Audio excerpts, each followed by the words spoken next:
Hello and welcome to today's Hustle Castle video covering the new set changes. These came out on the 15th of June, so they are very recent and affect some popular choices. These set changes will be improving these sets by quite a bit and can make them seem quite appealing. And for anyone who wants a quicker breakdown of who might be good to go for, head to this time in the video if you don't want to hear about all the little changes. But let's look a little deeper into these sets and really see where they lie compared to the rest of the stack, and are they even worth going for if you already have a full 6-man team. There are only two things I wanted to point out today before we get started. Firstly, I only have a video recording for the Demon Hunter and Frostdeath, so these sets will have a proper comparison for them, but the other sets won't have a video and will only be talked about, so hopefully you'll be able to visualize what they are as I go through them. And lastly, I have a guide on how to improve your set item stats, which could be perfect if you're already interested in this sort of video, so I'll leave that at the end if you get time for it. So let's start off with the first set that received changes, and that will be the Demon Hunter. And with all of these sets, I'll be mainly looking at the 6-piece stage, since this is what people will be wanting to achieve to get the most out of their chosen set. And first things first, previously the Demon Hunter would send out an Abyss Hound to the enemy of the least health, dealing 100,000 damage, and now that has been improved to 250,000. This is already a 150% increase in damage, which is already a great start for the set.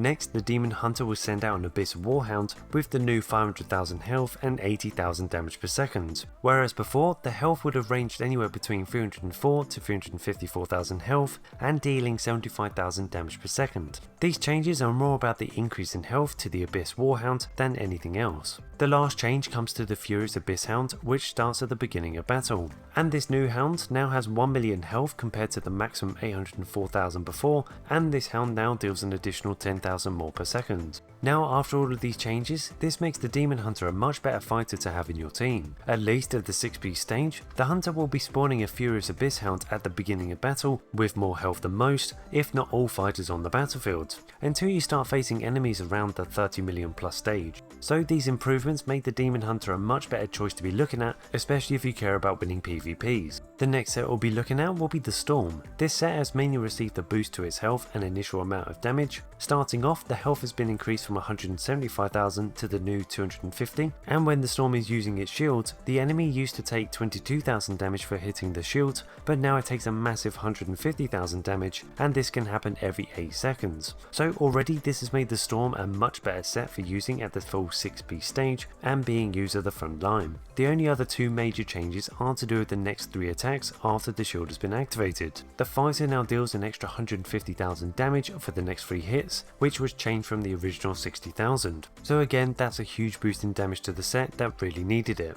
The last change happened near the bottom, and when the Storm is in this spirit form, the lightning bolts now deal 120,000 damage for every 3 seconds compared to the previous 100,000. This isn't a huge change, but when you consider the fight could go on for a while, this does start to add up over time, and all in all this has been a decent upgrade for the Storm. The next set we'll be looking at today will be the Paladin, and this set has received the smallest changes out of the sets here. The first positive is the Paladin will now restore 100,000 health when an ally drops below 15% health, and this number used to be 40,000, so that's a nice increase there. The 2 hits afterwards for the Paladin used to be 40,000 damage, but is now 60,000, so again that's a small boost, but it always helps. We now come across our first nerf to the sets. The Paladin can still remove stuns from all allies and can make them immune to new stuns, but that has been reduced from 3 seconds down to 2. This seems odd since there are so many chances to be stunned nowadays by the enemy, so I'm not sure why Hustle Castle thought the Paladin was a set that needed to be weakened, but that is obviously their choice to make. We can now move on to the Frostdeath, which has a lot more damage increases. So if you are thinking of making this set, then you're going to be in a much better place than you were before. And as there is a lot to go over here, because I can leave the old information up by the side, I'll just be mentioning the increases as we follow along.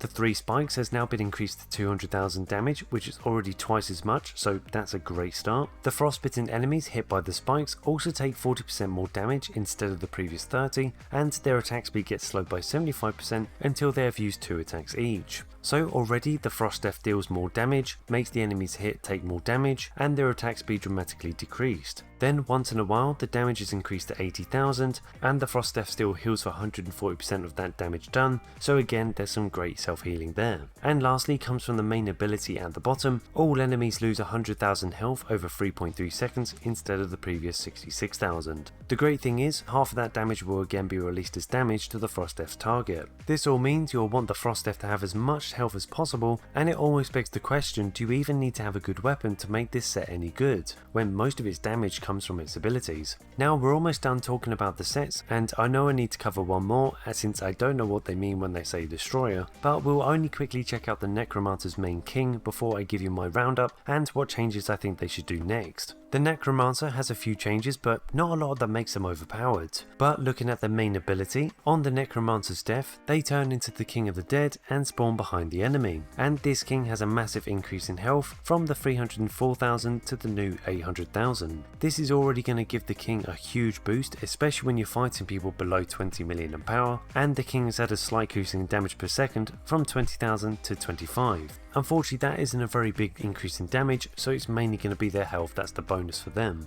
So that's the sets covered, but let's see who's actually going to be useful and who's not out of these new set changes. Unfortunately, I think the weakest change is the Paladin. They are still going to be useful for removing stuns for the whole team, and the extra health will go a long way in keeping them alive longer, so I would still recommend using this in your team, but the removal of the extra second of immunity and that not much extra damage increase makes it the worst improvement out of the 5 I've mentioned. In 4th place will be the Necromancer. The minions it can spawn will have more of them and last longer, but the king definitely takes the prize for the biggest change the Necromancer has. The only issue is the damage it provides. 25,000 damage per second really isn't a lot, especially when you start facing enemies who have over 500,000 health much later into the game. When this happens, the damage isn't going to be enough, especially when you consider this might be the last person standing in your team. This, however, could be a good set to go for if this is the first set you choose, as the enemies you face will be much weaker, and if this was paired with the Octo Hand by its side, this would be an amazing combo to have.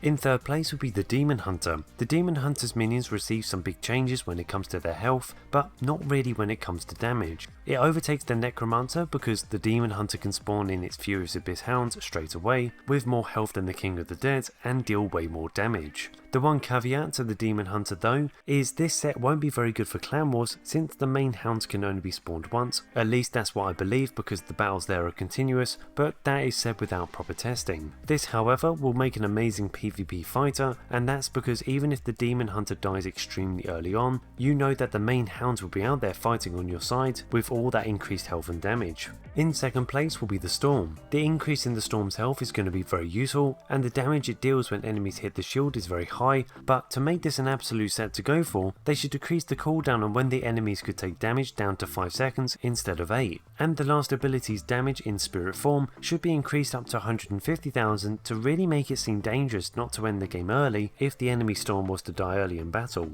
So yes, 1st place goes to the Frostdeath in this patch at least. They receive the most damage increases, but still retain that ability to gain their health back by the damage it causes in most cases, and has the ability to slow down multiple enemy attacks. The only problem you may see is actually making this set since you need to win expeditions, but luckily for you guys, if you haven't seen it already, I do have an expeditions guide which I'll leave at the end if you wanted to see that, so you guys can improve your chances in earning this set. The sets I think that needs changes goes in different directions. I think the most controversial one would be the Dragonborn. This set is too strong right now and it needs to be reworked slightly to make all the others seem more balanced. I would say the 4-piece Dragonborn should be a little weaker to make it more beneficial to go for the full 6-piece stage, and this could simply be done by changing how many huge bolt shots that are shot every once in a while, reducing this from 3 down to 2. This will reduce the overall damage, and keeping it to 3 shots at the 6-piece stage will make it more worthwhile to going in that direction. I would also increase the dragon's damage slightly at the 6-piece stage to again account for all those bonuses gained from ascensions, specializations and enhancements later on in the game.